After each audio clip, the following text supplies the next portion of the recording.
Friends आपण को कही रखुछु जे समुद्र शास्त्र रे शरीर रे थिबा कलाजाई विषय रे संपूर्ण विस्तार रे वर्णना करा जायछि।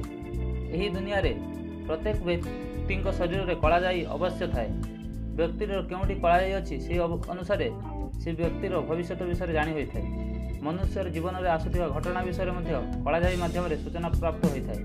ताहाले आसंतु जानिबा कलाजाई रो किछि महत्वपूर्ण सूचना। किंतु ता पूर्व आपण जदि एही चैनल रे नुआ सब्सक्राइब बटन को दबी एही चैनल रे छड़ा जाउथबा समस्त वीडियो को सर्वप्रथम देखिबा पई घंटी को बजाई दियंतु। फ्रेंड्स जदि कलाजाई आपणक छाती रे अछि तो ताले जानि नियंतु एटा केउंटी अछि, बाम पटे ना डाहाण पटे।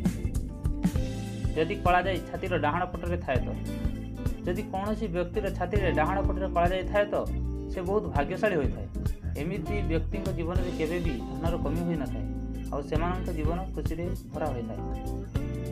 जदि कलाजाई छातीर बाम पटे थाए तो वास्तुशास्त्र अनुसार जदि व्यक्तिर बाम पटे कलाजाई अछि तो से व्यक्तिर पूरा जीवन अस्तव्यस्त रही थाए और तार पारिवारिक जीवन में बहु प्रकार समस्या आसी थाए और से व्यक्तिर वैवाहिक जीवन दुखरे भरा होई थाए।